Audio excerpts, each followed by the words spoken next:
Hello class 12 वालों। तो आप लोग कैसे हो? आशा करते हैं कि बहुत अच्छे होंगे, राइट। और जस्ट अब जो है हम लोग के पास 55 दिन बच गए हैं, राइट। और उन दिनों में जो है आप लोग का तैयारी बहुत अच्छे से चल रहा होगा, राइट। और रोज जो है हम क्लास ले रहे हैं आप लोग का पॉलिटिकल साइंस का। और हम लोग का टारगेट भी है कि जो 70 दिन में जो है हम लोग पूरा जो सिलेबस है, राइट, हिस्ट्री और पॉलिटिकल साइंस का, वो बारीकी से जो है हम आपको कंप्लीट कर देंगे। और इसमें आप लोग का भी जो है इतना अच्छा जो फीडबैक मिल रहा है और इतना जो सपोर्ट मिल रहा है, इसके लिए तहे दिल से आप लोग को ढेर सारा जो है आभार प्रकट करता हूं। और इतना ही उम्मीद लगाता हूं कि जो हम वीडियो बना रहे हैं और आपको एक एक टॉपिक के बारे में हम लोग समझ रहे हैं, पढ़ रहे हैं, ये आपके एग्जाम में काफी ज्यादा हेल्पफुल होगा, राइट। तो आज स्टार्ट करते हैं। आज हमारा छठा दिन है और आज हम लोग एक नया टॉपिक स्टार्ट करते हैं। इसको कहेंगे 74th amendment act, 74th amendment act 1992।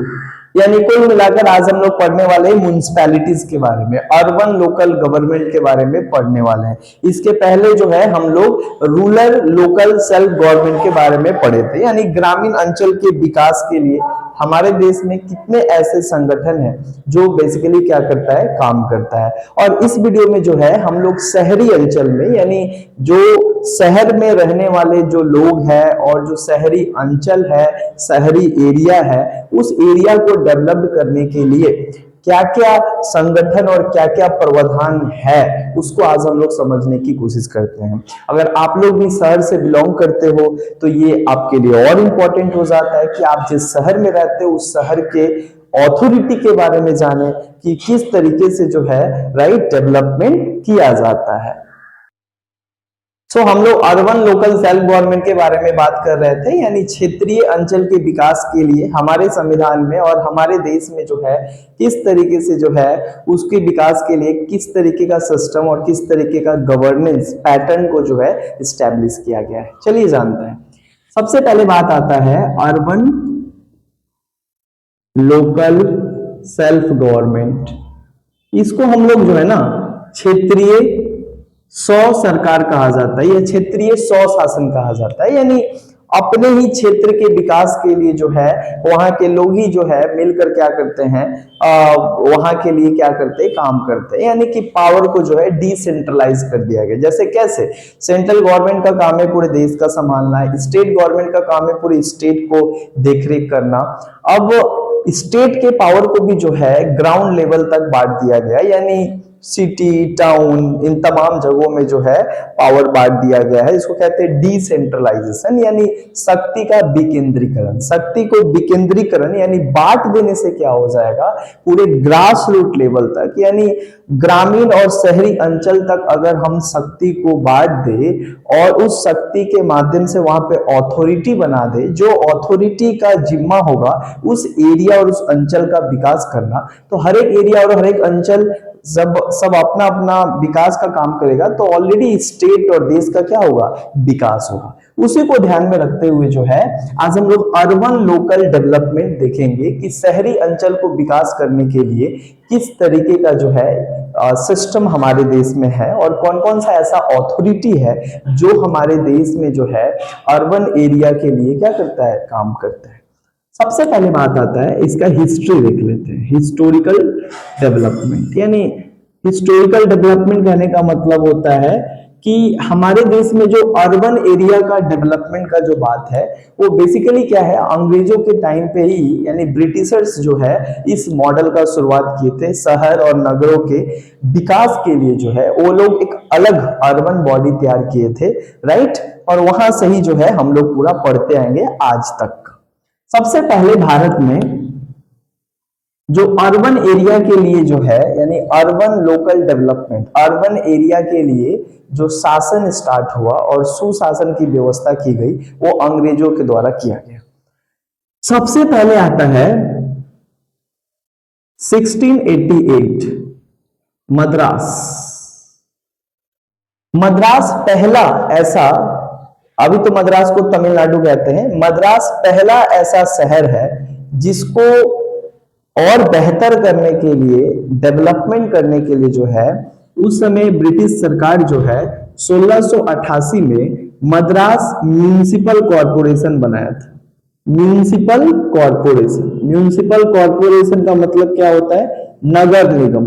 नगर निगम यानी नगर निगम का जो है इस ऑथोरिटी को बनाया गया था मद्रास को विकसित करने के लिए, यानी मद्रास शहर को जो है डेवलप करने के लिए, पर्टिकुलरली इसी सिटी को डेवलप करने के लिए एक संगठन बनाया गया, म्यूनिसिपल कॉरपोरेशन। और ये पहला कॉरपोरेशन है जो किसी शहर के विकास के लिए बनाया गया, यानी स्टेट के पावर को जो है डिवाइड करके शहर को भी क्या किया गया है? पावर दिया गया शहर के विकास के लिए। समझ में आया? तो ये सबसे पहले 1688 में मद्रास में जो है मद्रास म्युनिसिपल कॉरपोरेशन का निर्माण किया गया। किसके लिए? मद्रास शहर के विकास के लिए। आगे क्या होता है कि इसी मॉडल को अपनाते हुए 1726 में क्या होता है कि बंबई, उस समय तो बंबई था, आज महाराष्ट्र है, बंबई और बंबई पहले, अभी मुंबई है, बंबई और कैलकाटा, उस समय कैलकाटा था, अभी कोलकाता है, बंबई और कैलकाटा, इसको भी जो है 1726 में यहां पे भी म्युनिसिपल कॉरपोरेशन यानी नगर निगम की क्या की गई? स्थापना की गई, ताकि कलकत्ता और बंबई का भी जो है मद्रास की तरह क्या किया जाए? एक अथॉरिटी बनाया जाए जिसका नाम नगर निगम रखा गया, जो क्या करेगा? बंबई और कलकत्ता के शहरों का क्या करेगा? प्लानिंग करेगा, डेवलपमेंट करेगा, राइट, उनका विकास करने का काम करेगा। उसके बाद क्या होता है कि 1882 में यानी 1882 में क्या होता है? एक मैग्ना कार्टा आता है। क्या आता है? Magna carta. मैग्ना कार्टा आता है जहां पे urban local self government establish किया जाता है। मैग्ना कार्टा इसको कहा जाता है लॉर्ड रिपन। उस समय लॉर्ड रिपन एक वायसराय था, भारत का वायसराय था। उसने क्या किया कि शक्ति को बांटने का काम किया। उसका कहना था कि पावर जितना ज्यादा क्या होगा शहरी और क्षेत्रीय अंचल में क्या होगा? बटा रहेगा, उतना ज्यादा शहरी और क्षेत्रीय अंचल का भी क्या होगा? विकास होगा। पावर से क्या होता है? हमें एक पावर जब हम लोग बांट देते हैं तो क्या होता है कि उस जगह के लोग को भी कुछ शक्ति मिलता है उस अपने जगह की समस्या और अपने जगह के विकास के लिए। तो लॉर्ड रिपन क्या करता है? 1882 ईस्वी में भारत में urban local self government, urban local self government पूरे एरिया में क्या करता है? लागू कर देता है कि शहर के विकास के लिए, शहरी अंचल के विकास के लिए शहरी ऑथोरिटी मतलब अर्बन बॉडी जो है बनाया जाएगा, जो उस शहर के क्या करेगा? देखरेख का काम करेगा, और उस शहर के लोग ही मिलकर क्या करेंगे? उस शहर के समस्याओं को सॉल्व करेंगे और उस शहर की उन्नति और विकास के लिए जो है प्लानिंग करेंगे। सो इस तरीके से 1882 में मैग्ना कार्टा आया लॉर्ड रिपन के द्वारा। इसीलिए लॉर्ड रिपन को कहा जाता है father of local self government. इसीलिए इनको क्या कहा जाता है? Father of local self government. यानी लॉर्ड रिपन के कारण ही पूरे देश में जो है, हमारे देश में ये म्युनिसिपल कॉरपोरेशन और म्युनिसिपैलिटी का पूरे क्षेत्र में क्या होता है? लागू हो जाता है। शहरी अंचल का विकास के लिए एक शहरी संगठन और एक शहरी अथॉरिटी तैयार करने का बात लॉर्ड रिपन क्या करता है? कहता है। और इसी लॉर्ड रिपन के बात को जो है मैग्ना कार्टा माना जाता है लोकल सेल्फ गवर्नमेंट के इतिहास में। यानी 100 शासन प्रणाली सरकार की जो शुरुआत है ये मैग्ना कार्टा यानी लॉर्ड रिपन के मैग्ना कार्टा से ही होता है। और यही कारण है कि लॉर्ड रिपन को 100 सरकार प्रणाली का पिता कहा जाता है, जनक कहा जाता है, पायनियर कहा जाता है, जिनके बाद ही क्या होता है? हमारे पूरे देश में लोकल सेल्फ गवर्नमेंट की शुरुआत होती है। उसके बाद क्या होता है? बाद के टाइम पे जब भारत आजाद हो जाता है, जब इंडिया आजाद हो जाता है 1947 में, राइट। भारत जब आजाद हो जाता है 1947 में, और भारत का संविधान 1950 में जब लागू हो जाता है, तो भारत सरकार का भी कई दिनों तक तो भारत सरकार इसके बारे में कोई सोच विचार ही नहीं किया। जो पहले मॉडल चलता था वो चलता था, लेकिन ये पूरे देश में जो है नहीं चलता था। कुछ कुछ एरिया में जो है, जो ब्रिटिशर्स बना के गए थे, वही पैटर्न वहां पे चलता था। लेकिन बाद में कहा गया कि हमारे भारत में तो टोटल दो एरिया है, एक है अर्बन एरिया, एक है रूरल एरिया। रूरल मतलब ग्रामीण अंचल है, राइट। कुछ लोग गांव में रहते हैं और देहात और ग्रामीण अंचलों में रहते हैं। कुछ लोग क्या करते हैं, शहरी अंचल में रहते हैं। शहरी अंचल कुल मिला के थोड़ा डेवलप्ड होता है, थोड़ा वहां के लोग जो है नॉन एग्रीकल्चरल प्रोफेशन में क्या करते हैं, काम करते हैं ज्यादा। वहां पे थोड़ा जीडीपी अच्छा होता है, थोड़ा इलेक्ट्रिसिटी, इंफ्रास्ट्रक्चर, सुविधा, हेल्थ, एजुकेशन अच्छा होता है। तो शहरी अंचल के विकास के लिए जो है भारत के आजादी के बाद जो है कोई बात नहीं होता है। बाद में क्या होता है, 1989, ध्यान से समझना, 1989 में फर्स्ट टाइम राजीव गांधी क्या करते हैं, राजीव गांधी जब देश के प्रधानमंत्री थे 1989 में, तो राजीव गांधी का सरकार जो है एक बिल लाता है, जिस बिल का नाम क्या था, जिस बिल का नाम था 65th म्यूनिसिपैलिटी एक्ट। क्या नाम था, municipality act, 65th municipality act. Rajiv Gandhi क्या करते हैं, पहला बार प्रयास करते हैं कि पूरे देश में क्या किया जाए, अर्बन एरिया को डेवलप करने के लिए एक खास तौर का एक अथॉरिटी बनाया जाए जो अर्बन एरिया को डेवलप करने का रिस्पॉन्सिबिलिटी लेगा, और उसका स्ट्रक्चर, ढांचा और उसका कामकाज जो है कामकाज जो है बताने के लिए, और कामकाज भी उसमें क्या कामकाज होगा, इसके लिए एक बिल लाया गया राजीव गांधी के द्वारा पार्लियामेंट में। हालांकि ये जो 65th म्यूनिसिपैलिटी एक्ट है, ये बिल राजीव गांधी के सरकार और राजीव गांधी के द्वारा 1989 में लाया गया। ये बिल लोकसभा में पास होता है, लोकसभा से पास भी हो जाता है, लेकिन जैसे ही राज्यसभा में ये बिल को रखा जाता है, तो राज्यसभा में भारी इसका बहिष्कार किया जाता है, और भारी विरोध करने के कारण ऑपोजिशन के ये बिल को पास नहीं होता है राज्यसभा से। यही कारण है कि ये राजीव गांधी का जो प्रयास था वो असफल हो जाता है। ये हमारे देश में क्या होता है, म्युनिसिपैलिटी एक्ट पूरे देश में लागू नहीं होता है। इसके बाद एक और प्रधानमंत्री आते हैं 1990 में, जिनका नाम है वीपी सिंह। क्या नाम है, वीपी सिंह, विश्वनाथ प्रताप सिंह। ये भी कोशिश करते हैं कि म्युनिसिपैलिटी एक्ट को जो है पार्लियामेंट में पेश करवाया जाए, ताकि हमारे शहरी अंचल का भी जो है तेजी से विकास हो, और इन अथॉरिटी के माध्यम से, है ना। लेकिन विश्वनाथ प्रताप सिंह क्या करते हैं, जब ये लोकसभा में बिल रखते हैं तभी क्या होता है, इनका सरकार गिर जाता है, यानी फॉल ऑफ गवर्नमेंट, जिससे बिल भी क्या होता है, रिजेक्ट हो जाता है। उसके बाद बताया जाए तो 1991 में जब एक देश के प्रधानमंत्री बनते हैं पीवी नरसिम्हा राव। कौन बनते हैं, पीवी नरसिम्हा राव।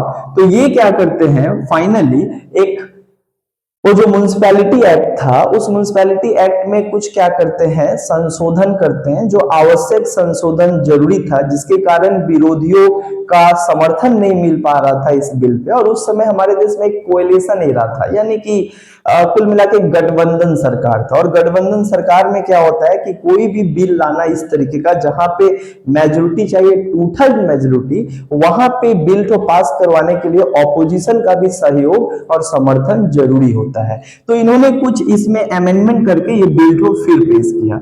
ये बिल का नाम हो गया 74th अमेंडमेंट एक्ट। 1992 में क्या होता है, ये बिल फाइनली लोकसभा और राज्यसभा दोनों से पास हो जाता है। और उसके बाद जो है ये बाकी उस समय जितने भी स्टेट लेजिस्लेचर था, यानी बाकी सारे राज्यों में भी ये बिल तो बाकी सारे राज्यों के स्टेट लेजिस्लेचर से भी क्या होता है, पास हो जाता है। इसको बहुमत और मेजोरिटी और सहमति मिल जाता है, और फाइनली जो है ये बिल 1992 में पास हो जाता है। यानी कि म्युनिसिपैलिटी एक्ट जो है अब क्या होता है, पूरे तरीके से संवैधानिक दर्जा उसको 1992 में 74वां संविधान संशोधन 1992 में जो है शहरी अंचल स्वशासन सरकार की मतलब इसको मान लिया गया, और उसके बाद से ही देश में क्या हुआ, हमारे देश में पूरा म्युनिसिपैलिटी और अर्बन लोकल बॉडी की स्थापना शुरू हो गई, जो अर्बन एरिया का डेवलपमेंट करेगा। इस तरीके से देखा जाता है। हालांकि ये बिल जो 74th अमेंडमेंट एक्ट में पास हुआ 1992 में, लेकिन ये पूरे देश में लागू हुआ यानी कामकाज करना कब स्टार्ट किया, 1993 में। अब बताते हैं कि ये बिल जो है, इस बिल का ये जो संशोधन अधिनियम बिल 74वां संविधान संशोधन अधिनियम बिल 1952 में जो पेश किया गया और जो पास हुआ, इसकी क्या क्या खासियत थी। सबसे पहले इस बिल को जो है, इस बिल को कहा गया द म्युनिसिपैलिटी एक्ट। क्या कहा गया, द म्युनिसिपैलिटी एक्ट, यानी नगर पालिका अधिनियम। ये जो म्युनिसिपैलिटी एक्ट था, राइट, जो 74th अमेंडमेंट यानी 74वां संविधान संशोधन 1992 के द्वारा संवैधानिक दर्जा इसको मिल चुका था संसद के द्वारा और बाकी राज्यों के द्वारा पास करवाने के बाद, this act recognized as a constitutional act and constitutional law in India। संवैधानिक दर्जा और कानूनी दर्जा मिलने के बाद अब इसको क्या किया जाता है, प्रैक्टिस में लाया जाता है। यानी जो इस बिल में कहा गया था उसके हिसाब से पूरे शहरी अंचल के विकास के लिए जो मॉडल बनाया गया था, वो मॉडल को कानूनी तौर पे, राइट, जमीनी स्तर पे जो है इसका स्थापना होना स्टार्ट हुआ और काम करना स्टार्ट किया। देखते हैं क्या क्या है। ये जो बिल आया 74th अमेंडमेंट एक्ट 1992, ये भारत के संविधान पार्ट 9 में रखा गया। पार्ट 9A, कौन सा, पार्ट 9A, कौन सा शेड्यूल में इसको जगह दिया गया, कौन सा शेड्यूल में इसको रखा गया, कौन संविधान का कौन सा सूची में म्युनिसिपैलिटीज एक्ट को जो है रखा गया, इसको जोड़ा गया। इसके लिए एक नया शेड्यूल बनाया गया 12 शेड्यूल में क्या किया गया, इसको रखा गया अंडर आर्टिकल, कितना से कितना आर्टिकल के तहत इसका मेंशन किया गया, तो इसको मेंशन किया गया 243P टू 243ZG, यानी 243P से लेके 243ZG में जो है म्युनिसिपैलिटी एक्ट के बारे में बताया गया कि ये कैसे काम करेगा, कौन कौन सा स्तर पे कौन कौन सा अर्बन बॉडी काम करेगा, सबका कार्यकाल क्या होगा, कितने मेंबर्स आएंगे, कैसे आएंगे, उनका चुनाव कैसे होगा, क्या क्या काम होगा, ये सब कुछ इसी में मेंशन है under article 243P to 243ZG। समझ में आया? तो ये एक सारा कुछ क्या होता है। अच्छा, ये जो म्युनिसिपैलिटी एक्ट है, ये बेसिकली क्या है, एक स्टेट लिस्ट का सब्जेक्ट है। स्टेट लिस्ट का क्या है, सब्जेक्ट है, यानी ये स्टेट के ऊपर डिपेंड करता है कि इसको वो अपने राज्य में लागू करे या ना करे। It depends on the state government whether it implement or not, right, in their area। अपने एरिया में वो इम्प्लीमेंट करे चाहे ना करे, ये राज्य सरकार के ऊपर डिपेंड करता है। लेकिन जब भी राज्य सरकार इम्प्लीमेंट करेंगे तो उनको 74th अमेंडमेंट एक्ट 1992 के तहत जो इसके बारे में लीगल, मैंडेटरी, कंपलसरी जो सब्जेक्ट और जो ऑर्गेनाइजेशन बनाया गया है इस अर्बन एरिया डेवलपमेंट का, उसी के आधार पे राज्य सरकार को भी क्या करना पड़ेगा, इस्टेब्लिश करना पड़ेगा। अब समझते हैं कि इस एक्ट का जो है फीचर्स क्या है। इस एक्ट का फीचर्स क्या है, देखो, अर्बन एरिया को डेवलप करने के लिए जो 74th अमेंडमेंट एक्ट 1992 आया, शहरी अंचल के विकास के लिए स्वशासन की जो स्थापना होती है, इसका बहुत सारा फीचर्स है। जैसे सबसे पहले हम बताएं, ये जो 74th अमेंडमेंट एक्ट 1992, ये जो एक्ट आया जिसको हम लोग म्युनिसिपैलिटीज एक्ट भी कहा जाता है, क्या कहा जाता है, म्युनिसिपैलिटी एक्ट भी कहा जाता है। अब ये म्युनिसिपैलिटी एक्ट आया था क्यों आया था, मेन काम था अर्बन एरिया के विकास के लिए, यानी जो भारत में शहरी क्षेत्र है और शहरी अंचल है, उनका प्रॉपर डेवलपमेंट और प्रॉपर विकास के लिए, उन्नति के लिए जो है ये एक्ट लाया गया था। तो अब समझते हैं एक्ट में क्या था। सबसे पहला इसका फीचर्स है कि दिस एक्ट यानी 74th amendment act 1992 provides the 3 tyre municipality. ये क्या करता है, 3 टायर म्युनिसिपैलिटी प्रोवाइड करता है, यानी 3 ठो टायर, जैसे पंचायती राज सिस्टम था ना उसी तरीके से 3 टायर म्युनिसिपैलिटी। अब ये जो 3 टायर म्युनिसिपैलिटी था, ये जो 3 टायर म्युनिसिपैलिटी था जो इस्टेब्लिश किया जाता है 74th अमेंडमेंट एक्ट 1992 के द्वारा, इसमें 3 टायर म्युनिसिपैलिटी क्या क्या था, बोला गया कि शहरी अंचल के विकास के लिए 3 तरीके का अथॉरिटी बनाया जाएगा। 3 अलग अलग शहरी क्षेत्र के लिए 3 अलग अलग अथॉरिटी बनाया गया इस एक्ट के द्वारा। क्या क्या अथॉरिटी है? सबसे पहला बोला गया अथॉरिटी बोला गया म्युनिसिपल कॉर्पोरेशन। क्या बोला गया? Municipal corporation. दूसरा बोला गया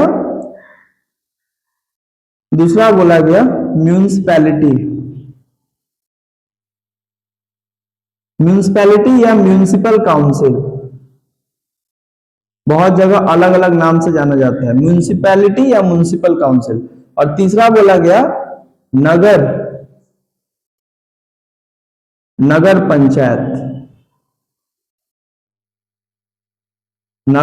पंचायत। अब ध्यान से आप लोग समझना, तो 3 टायर म्युनिसिपैलिटी का बात किया गया, यानी 3 तरीके के नगरपालिका की स्थापना इस एक्ट के द्वारा किया गया शहरी अंचल के विकास के लिए। अब ये तीनों जो अलग अलग तरीके की जो नगरपालिका है, 3 अलग अलग शहरी अंचल के विकास के लिए बनाया गया। सबसे जो टॉप पे आता है, यानी सबसे टॉप पे जो आता है उसको कहा गया म्युनिसिपल कॉर्पोरेशन। और बोला गया म्युनिसिपल कॉर्पोरेशन को हिंदी में कहा जाता है नगर निगम। और नगर निगम जो है, नगर निगम को बनाया गया बड़े बड़े शहरों के विकास के लिए, लार्जर सिटी यानी लार्जर अर्बन एरिया के विकास के लिए। लार्जर अर्बन मतलब बड़े बड़े शहरों में काम करेगा और बड़े बड़े शहरों के विकास का काम करेगा म्युनिसिपल कॉर्पोरेशन। यानी नगर निगम जो है वो कहां पे काम करेगा? बड़े बड़े शहरों के लिए काम करेगा, जैसे कलकत्ता, मुंबई, चेन्नई, दिल्ली, जितने बड़े बड़े शहर है जिनकी जनसंख्या लगभग 5 लाख से ऊपर है, यानी सपोज दैट 10 लाख है जो मेट्रोपॉलिटन शहर है, 10 लाख मेट्रोपॉलिटन जो शहर है जिनकी आबादी 10 लाख से ज्यादा है, या मेट्रोपॉलिटन यानी म्युनिसिपल कॉर्पोरेशन कहां पे काम करेगा? शहर, बड़े बड़े शहरों के लिए क्या करेगा? काम करेगा। यानी बड़े बड़े शहरों में बड़े बड़े शहरों के विकास का काम कौन करता है? Municipal corporation. इसलिए आप सुनते हो KMC, Kolkata municipal corporation. Kolkata एक बहुत बड़ा सिटी है, उस सिटी के लिए काम करता है म्युनिसिपल कॉर्पोरेशन, और वो अर्बन एरिया है ना। जैसे आप सुनोगे Chandan Nagar municipal corporation, CMC मतलब क्या है? चंदन नगर बहुत बड़ा आबादी है, यही कारण है कि वहां पे भी काम करता है चंदन नगर म्युनिसिपल कॉर्पोरेशन। सो आप समझ ही गए होंगे कि म्युनिसिपल कॉर्पोरेशन यानी नगर निगम कहां पे काम करेगा? इसको बोला गया नगर निगम जो है बड़े बड़े शहरी अंचलों के लिए काम करेगा। जैसे वेस्ट बंगाल में टोटल 7 म्युनिसिपल कॉर्पोरेशन है। कितना म्युनिसिपल कॉर्पोरेशन है? 7। जैसे कोलकाता हो गया, हावड़ा हो गया, चंदन नगर हो गया, आसनसोल हो गया, सिल्लीगुड़ी हो गया, समझ में आया, दुर्गापुर हो गया, बर्धमान हो गया। ये 7 तरीके का क्या है? म्युनिसिपल कॉर्पोरेशन वेस्ट बंगाल में काम करता है। ये बड़े बड़े शहरों के लिए काम करता है जिनकी आबादी बहुत ज्यादा है, जहां पर ट्रेड डेवलपमेंट बहुत ज्यादा है। अब आते हैं म्युनिसिपैलिटी या म्युनिसिपल काउंसिल भी कहा जाता है इसका ये दूसरा टायर है। इसका हिंदी में कहते हैं म्युनिसिपैलिटी को नगर पालिका, ये आप सुने भी होंगे। राइट। और जो लोग रिसरा श्रीरामपुर कौन नगर में रहता है वो लोग जानते हो कि आप लोग नगर पालिका में रहते हो, कुछ भी काम होता है म्यूनिसपैलिटी जाते हो, तो यही म्यूनिसपैलिटी है जो नगर पालिका। म्यूनिसपैलिटी मतलब नगर पालिका, इसी का नाम अलग जगह कहीं पे रखा गया म्यूनिसिपल काउंसिल, नगर पालिका परिषद, नगर पालिका परिषद। अच्छा, ये जो नगर परिषद है या नगर पालिका है एक ही है, अलग अलग जगह पे अलग अलग इसका नाम है। ये कहां पे काम करता है? ये सेकेंड टायर होता है, ये काम करता है small town and small city, यानी छोटे शहर और छोटे छोटे नगरों में, यानी छोटे छोटे नगर जो ज्यादा बड़ा नहीं है, कलकत्ता जैसा ज्यादा बड़ा नहीं है, हावड़ा जैसा, लेकिन छोटा छोटा है, जैसे श्रीरामपुर हो गया, जैसे रिसरा हो गया, ये सब भी क्या है? छोटा छोटा टाउन है। तो छोटे छोटे शहर और छोटे छोटे नगरों के लिए काम काज कौन करेगा? उन नगरों का देखरेख कौन करेगा? उन नगरों का देखरेख के लिए बनाया गया म्यूनिसपैलिटी, यानी नगर पालिका या नगर परिषद। समझ में आया? कंफ्यूजन नहीं है तो हम यहाँ पे लिख दे रहे स्मॉल टाउन। नगर पालिका कहां पे काम करता है? छोटे छोटे शहर या छोटे छोटे जो शहरी अंचल होते हैं, जो ज्यादा बड़ा नहीं है लेकिन वो शहर है, वही काम करता है म्युनिसिपैलिटी। अब बात आते हैं नगर पंचायत। अभी नगर पंचायत कहां काम करता है? नगर पंचायत उन जगहों पे काम करता है जो शहरी अंचल की तरफ बढ़ रहे हैं लेकिन अभी पूरा तरीके से शहर नहीं हुए हैं। क्या बता रहे हैं? ऐसा क्षेत्र जो शहरी अंचल के तरफ बहुत तेजी से विकास कर रहा है, यानी ट्रांजिशनल फेज में है। ट्रांजिशनल फेज का मतलब होता है अभी भी 60% वो अर्बन एरिया है लेकिन 40% अभी भी ग्रामीण एरिया है। मतलब वहां के लोग ज्यादातर अभी भी खेती बाड़ी कर रहे हैं लेकिन धीरे धीरे अब वो शिफ्ट हो रहे हैं, यानी ट्रांजिशन में चल रहे हैं, ट्रांसफॉर्म हो रहे हैं। उसको सेमी अर्बन एरिया कहते हैं। तो सेमी अर्बन एरिया के लिए काम कौन करता है? नगर पंचायत। नगर पंचायत काम करता है ट्रांजिशनल एरिया के लिए। किसके लिए? ट्रांजिशनल एरिया के लिए, राइट। चेंज हो रहा है मतलब गांव से शहर बन रहे हुए क्षेत्रों के लिए काम करता है नगर पंचायत। ये इसको और शुद्ध भाषा में सेमी अर्बन एरिया कहा जाता है। क्या कहा जाता है? सेमी अर्बन एरिया में काम करता है कौन? नगर पंचायत। तो इस तरीके से आप समझ में आ गया कि 74th अमेंडमेंट एक्ट में 3 तरीके का म्युनिसिपैलिटी को बनाया गया, 3 अलग अलग जगहों के कामकाज करने के लिए। अब आगे बढ़ते दूसरा फीचर्स क्या है? दूसरा फीचर्स बोला गया कि मेंबर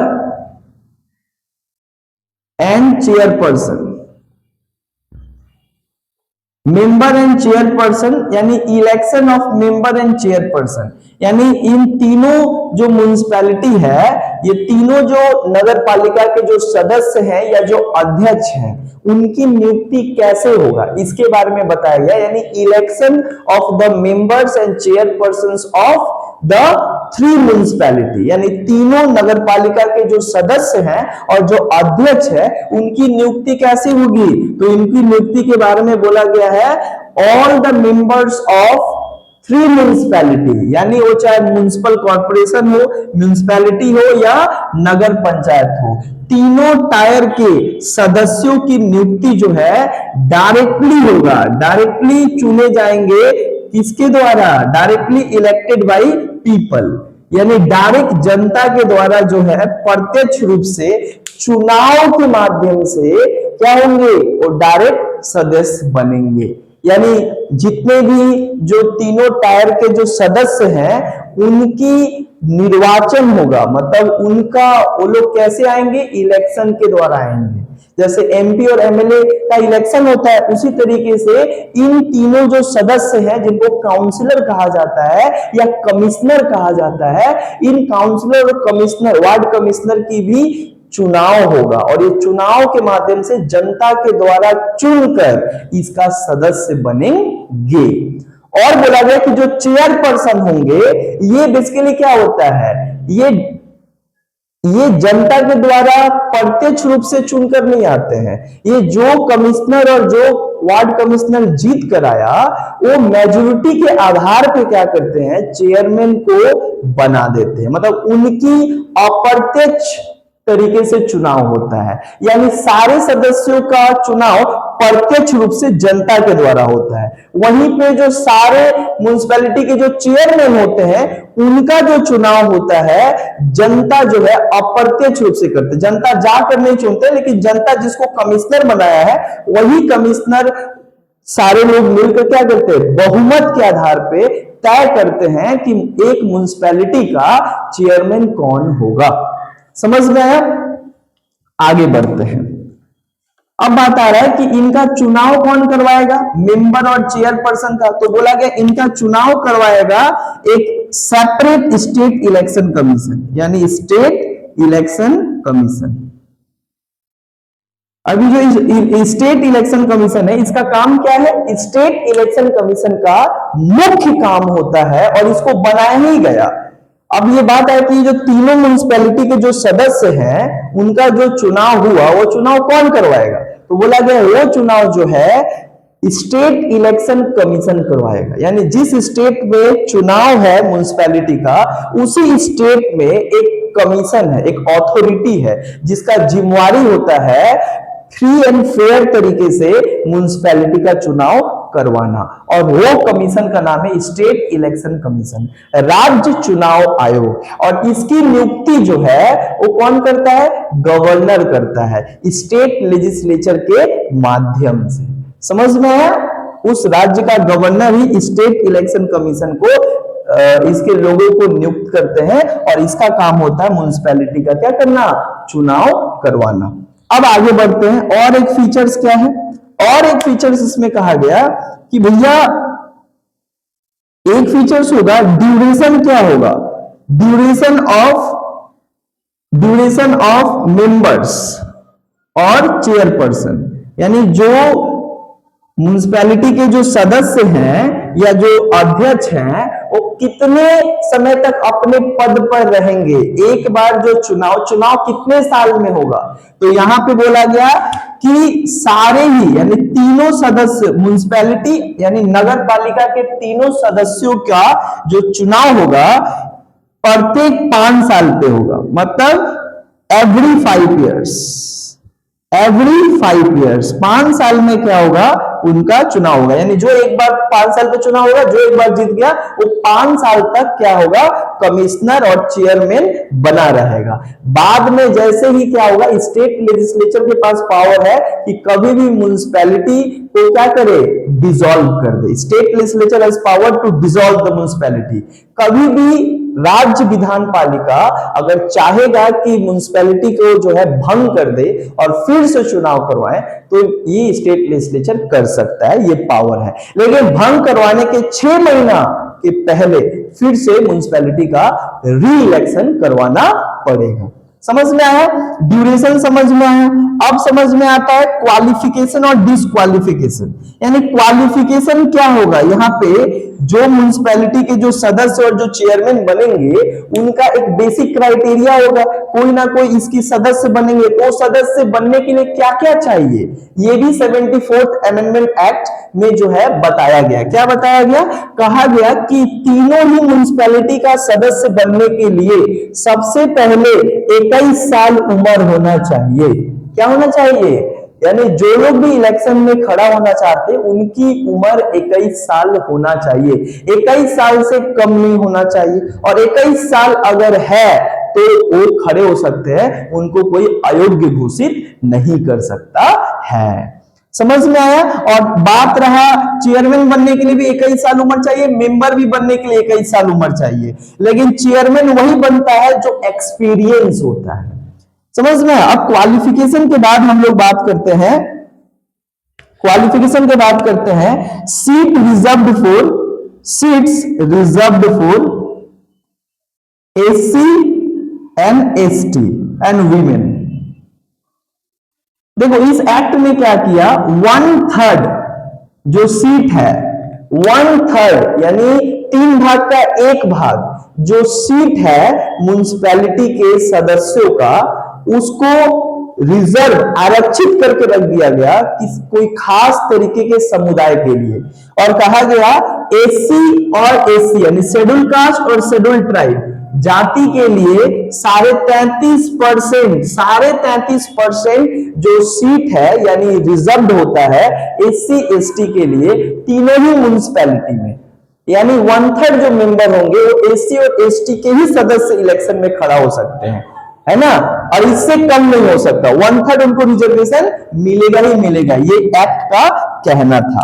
उसके बाद ये एक्ट क्या कहता है, ये एक्ट बोलता है एक बनाता है फाइनेंस कमीशन, क्या करता है, एक बनाता है फाइनेंस कमीशन। ये एक्ट बोलता है कि प्रत्येक 5 साल पे जो है एक फाइनेंस कमीशन बनाया जाएगा, जो म्युनिसिपैलिटी, जो ये स्टेट लेजिस्लेचर के तरफ से गवर्नर के माध्यम से जो है एक फाइनेंस कमीशन बनाया जाता है म्युनिसिपैलिटी के कामकाज को देख रेख करने के लिए और उनका फाइनेंशियल डेवलपमेंट और पोजीशन देखने के लिए कि ठीक ठाक वहां पे काम हो रहा है ना, और 5 साल में कितना विकास हुआ, क्या क्या तुम बनाए, है ना, ये जो इतना पैसा जो अलॉट हो रहा है आप लोग को, इस पैसा का आप लोग क्या क्या किए, उसका जांच होता है एक कमीशन के द्वारा, जिस कमीशन का नाम है वित्तीय कमीशन कहा जाता है, यानी इसको कहा जाता है वित्तीय आयोग। जो आयोग 5 साल पे एक बार जांच करता है और पूरा म्युनिसिपैलिटी का फाइनेंशियल जांच करके क्या करता है, रिपोर्ट देता है किसको, गवर्नर को। समझ में आया।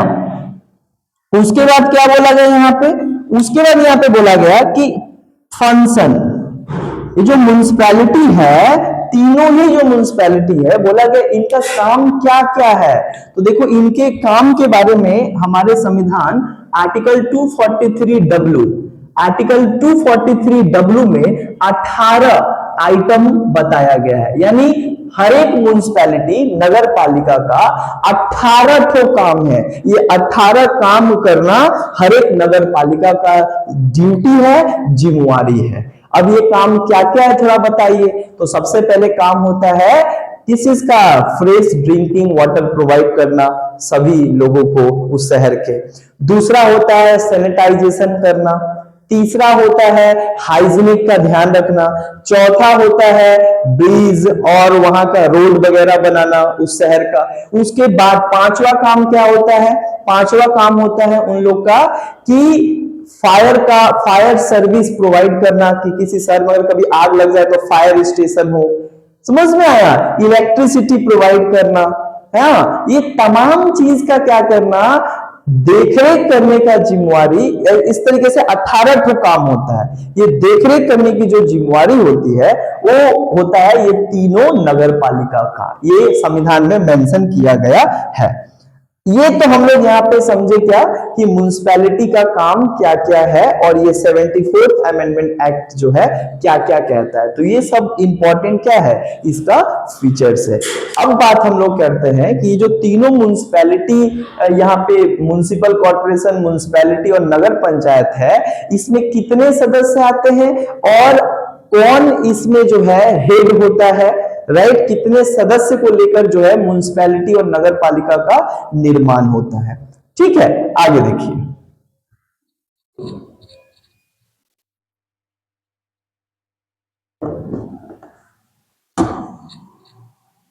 अब देखिए यहां पे हम लोग बात करते हैं, तो देखिए भाई टोटल जो है ना, टोटल अर्बन एरिया को विकास करने के लिए 8 तरीके का जो है अर्बन डेवलपमेंट बॉडी है, लेकिन 3 ठो ही जो है एक्सेप्ट किया गया 74th अमेंडमेंट एक्ट पे, और बाकी को कहा गया कि ये स्पेशल एरिया के लिए जिस राज्य में इस तरीके का अगर एरिया है तो वहां पे वो इस तरीके का बॉडी क्या कर सकता है, इस्टेब्लिश कर सकता है वहां के डेवलपमेंट के लिए। हम लोग 8 बात करेंगे, लेकिन पहले 3 ठो ये बात कर लेते कि इसका निर्माण कैसे होता है, कितने सदस्यों को लेकर होता है, कौन कौन सा इसमें अथॉरिटी काम करता है ना।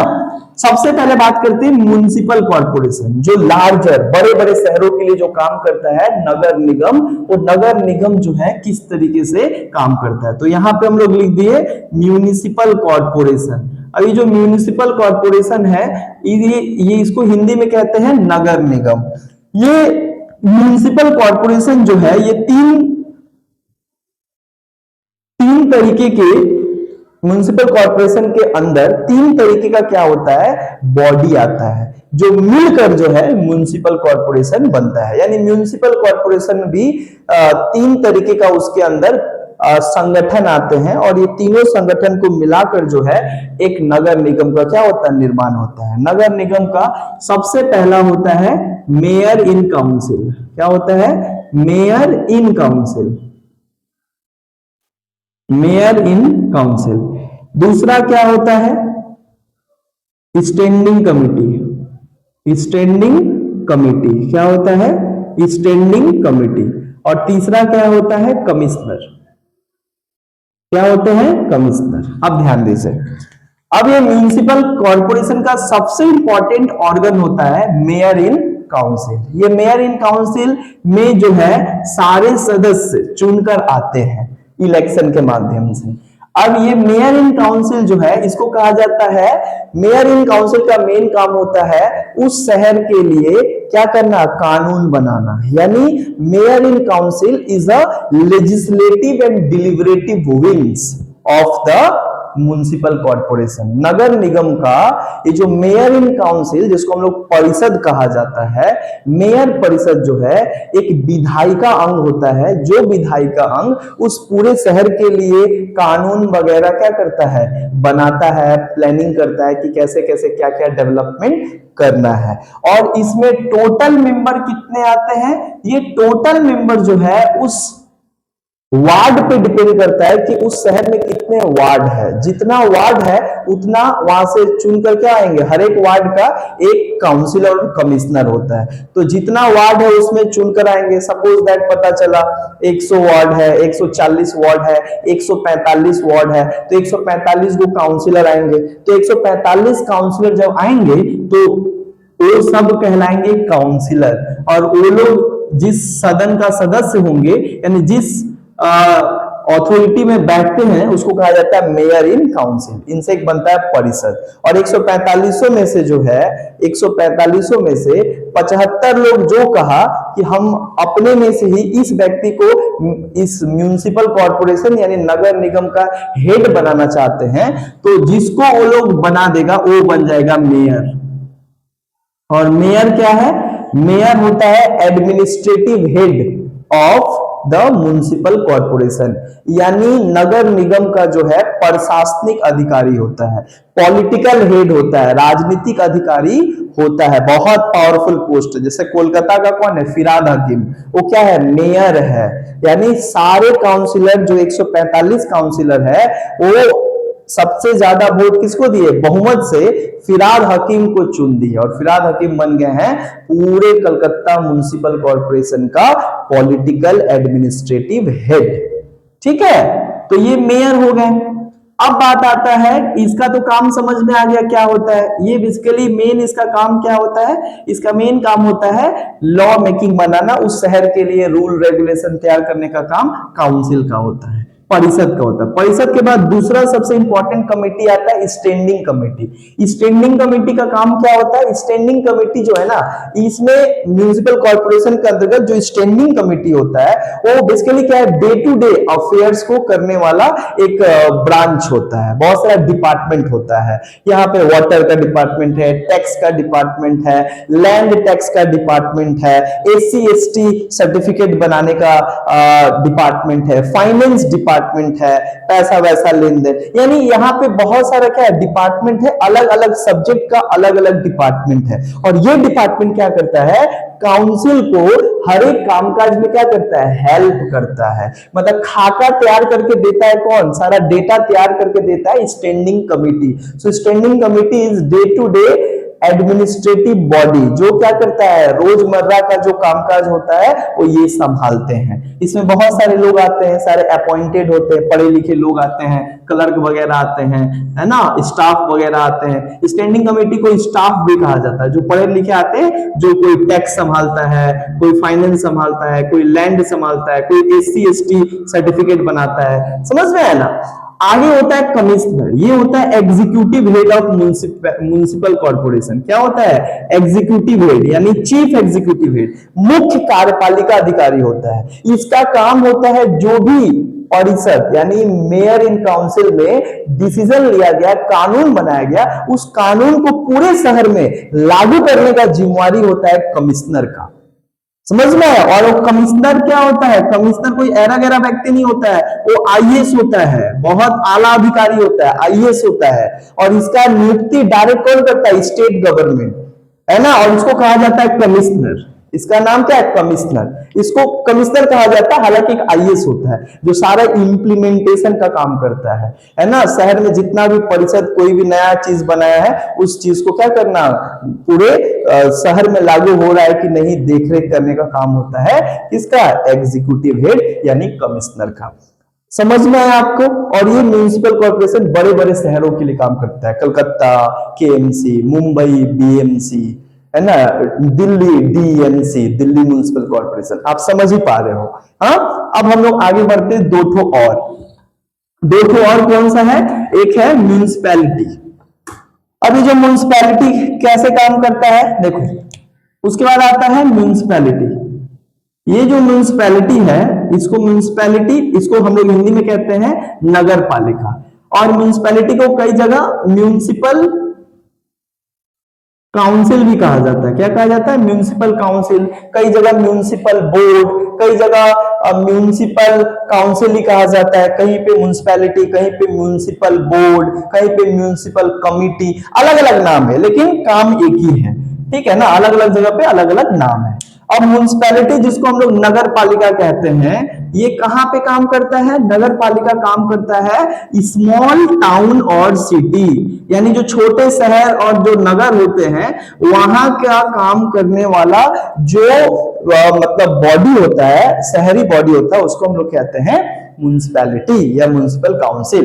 इसका भी निर्माण क्या होता है? 3 डिपार्टमेंट से होता है, यानी इसके म्युनिसिपैलिटी के अंदर भी जो है 3 ठो क्या होता है? ब्रांच होता है, जिसको लेकर ही नगर पालिका बनता है और नगर पालिका काम करता है। जैसे रिसरा क्या है? नगर पालिका है, इसलिए देखो जाओ तो रिसरा म्युनिसिपैलिटी लिखा रहता है, क्योंकि छोटा शहर है, ज्यादा बड़ा शहर नहीं है कलकत्ता जैसा, इसलिए यहाँ पे म्युनिसिपल कॉर्पोरेशन नहीं काम करता, यहाँ पे काम करता है म्युनिसिपैलिटी, नगर पालिका।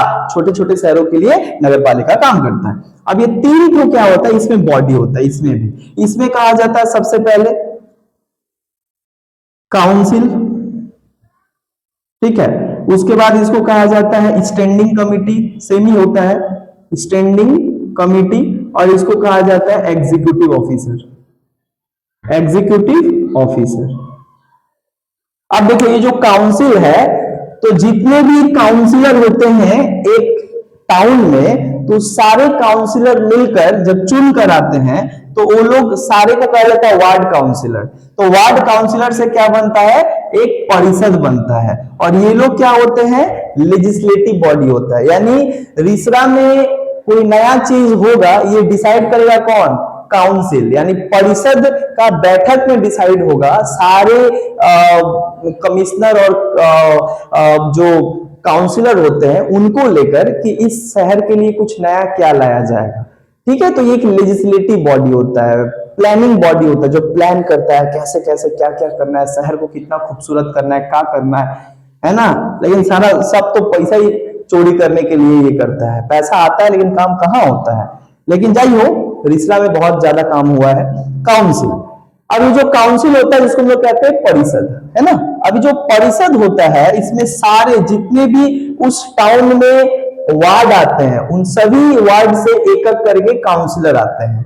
तो सपोज दैट किसी जगह पे 29 वार्ड है, 29 गो वार्ड है, तो 29 काउंसिलर आएंगे। 29 काउंसिलर में 15 से ज्यादा जिस काउंसिलर को क्या किया, बोला कि हाँ ये रहेंगे काउंसिल का हेड, तो वो बन जाता है चेयरमैन।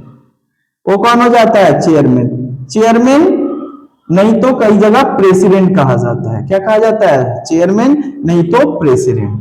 समझ में आया? तो काउंसिल बैठक में, सबसे पहला बैठक में सारे काउंसिलर मिलके अपना इस म्युनिसिपैलिटी का हेड चुन देते हैं, यानी चेयरमैन, या उसको प्रेसिडेंट कहीं कहीं जगह पे कहा जाता है। हालांकि चेयरमैन क्या करते हैं? एक वाइस चेयरमैन बना देते हैं। क्या बना देते हैं? वाइस चेयरमैन, जिसको वाइस प्रेसिडेंट भी कहा जाता है। अब ये वाइस चेयरमैन या वाइस प्रेसिडेंट क्या होता है?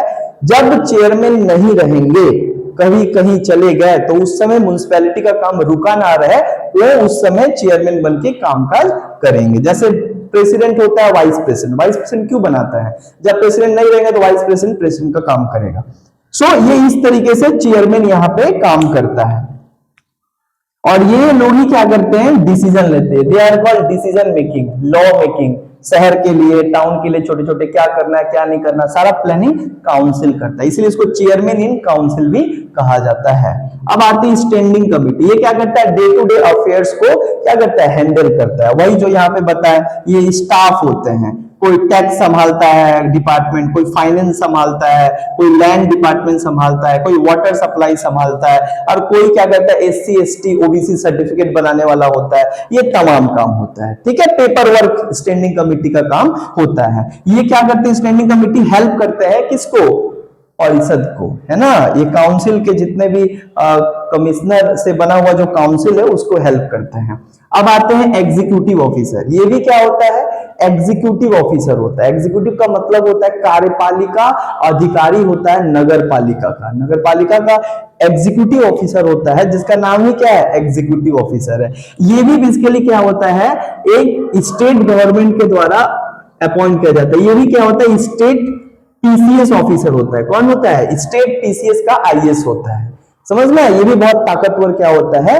व्यक्ति होता है म्युनिसिपैलिटी में। देखोगे दो ऑफिस होता है, एक होता है चेयरमैन, एक होता है एग्जीक्यूटिव ऑफिसर। कई बार हमको बोला जाता है कि एग्जीक्यूटिव ऑफिसर का साइन लो, तो एग्जीक्यूटिव ऑफिसर के पास आपको जाना पड़ता है। वो क्या होता है? इलेक्टेड नहीं होता है, अपॉइंटेड होता है बाई स्टेट गवर्नमेंट। समझ में आया? राज्य सरकार के द्वारा उसकी नियुक्ति होती है, वो पढ़ लिख के आता है, ठीक है। अब यहाँ पे हम लोग को समझ में आया। अब लगभग जो है आप लोग का कंप्लीट ही है। अब जो है हम थोड़ा एक चीज समझा दे। और ये जो नगर पंचायत है ना, ये बेसिकली बहुत रेयर देखने को मिलता है। जो सेमी अर्बन एरिया होता है वहां पे काम करता है, वहां पे भी ये तीनों होता है, ठीक है। बताने की जरूरत नहीं है। अब देखो टोटल जो है 8 तरीके का अर्बन डेवलपमेंट बॉडी भारत में काम करता है।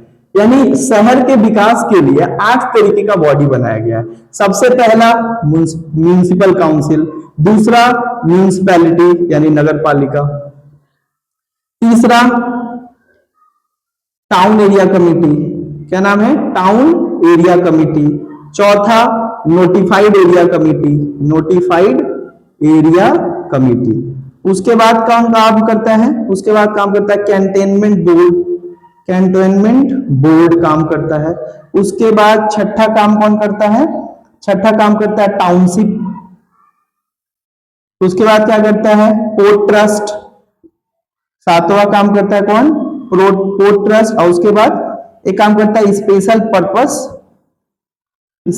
Purpose agency. ये देखो 8 तरीके का है, 3 3 6 2 8 8 तरीके का। यही क्या करता है? जो शहरी अथॉरिटी है, शहर में विकास करने का काम करता है। आपके शहर में इनमें से कोई ना कोई जरूर होगा। ये 8 ही तरीके का है। म्युनिसिपल कॉर्पोरेशन बड़े बड़े शहरों के लिए काम करता है, कोलकाता मुंबई चेन्नई। म्युनिसिपैलिटी छोटे छोटे शहर टाउन के लिए काम करता है, Rishra Shrirampur. Town area committee, town area committee उस कमेटी को कहा जाता है जो बहुत ज्यादा इंडस्ट्रियल है, हेवी इंडस्ट्री है। जिस क्षेत्र में और जिस शहर में इंडस्ट्री बहुत तेजी से क्या हो रहा है? बढ़ रहा है, उस एरिया में काम करता है टाउन एरिया कमेटी, यानी इंडस्ट्रियल एरिया में काम करता है। Notified area committee, notified area committee उस एरिया को कहा जाता है जो काफी ज्यादा क्या है? डेवलप्ड है, काफी ज्यादा जो है म्युनिसिपैलिटी के मामले डेवलप्ड है। कंटेनमेंट बोर्ड उसको कहा जाता है जहां पे मिलिट्री क्या करते हैं? मिलिट्री का बेस होता है। जैसे बैरकपुर कंटेनमेंट बोर्ड, वहां पे म्युनिसिपैलिटी नहीं है, वहां पे कंटेनमेंट बोर्ड है। कंटेनमेंट बोर्ड वहां पे काम करता है, और वहां पे काम करता है जहां पे कोई मिलिट्री और सैनिक ग्रुप का अस्थाई परमानेंट जगह है, तो वहां के सिविलियन के लिए काम करता है कंटेनमेंट बोर्ड। उसके बाद काम करता है टाउनशिप। टाउनशिप बड़े बड़े जो टाउन है, अभी जो शहर मॉडल बनाया जा रहा है उसके लिए काम किया जा रहा है, नए शहरों के लिए। पोर्ट ट्रस्ट, पोर्ट ट्रस्ट क्या कहा जाता है? जिस शहर के आसपास, जिस शहर में बहुत सारा बंदरगाह है, बहुत सारा पोर्ट है, उस जगह के लिए काम करता है पोर्ट ट्रस्ट। जैसे हो गया कलकत्ता में जो हावड़ा है उसको वहां काम करता है कोलकाता पोर्ट ट्रस्ट। ठीक है। उसके बाद एक होता है स्पेशल पर्पस एजेंसी। ये किसी स्पेशल, अगर कोई पर्पस से कोई शहर को रिकॉग्नाइज किया गया है, बनाया जा रहा है, तो उसके लिए स्पेशल पर्पस एजेंसी काम करता है। इस तरीके से 8 तरीके से काम करता है। अब बात आता है कि जो म्युनिसिपैलिटी है उनको पैसा कहां से मिलता है, वो कैसे अपना सारा कामकाज करते हैं, उनको फंड कहां से मिलता है। तो देखो भाई, म्युनिसिपैलिटी को जो सोर्सेस है, यानी सोर्सेस ऑफ फंड, उनको फंड कहां से मिलती है? तो 3 जगह से मिलता है। सबसे पहले तो क्या होता है, वो खुद ही टैक्स कलेक्ट करते हैं, यानी पानी टैक्स हो गया, लैंड टैक्स हो गया, रोड टैक्स हो गया, ब्रिज टैक्स हो गया, ये सब तमाम, फेयर टैक्स हो गया, कोई मेला लगा लिए उससे पैसा ले लिए, ये सब तमाम यहां से करते हैं। दूसरा क्या होते हैं? ग्रांट। और कुछ क्या करते हैं ये लोग? लोन लेते हैं, मतलब मांगते हैं। किससे मांगते हैं? स्टेट गवर्नमेंट पैसा देता है, सेंट्रल गवर्नमेंट क्या करता है? पैसा देता है। और कुछ कुछ क्या होता है, कुछ कुछ क्या करते हैं, ये खुद ही टैक्स क्या करते हैं, कोई जैसे बहुत बड़ा मेला हुआ या कोई स्कीम आ गया, उस स्कीम के माध्यम से आपको पैसा मिल जाता है। तो इस तरीके से इनको पैसा मिलता है।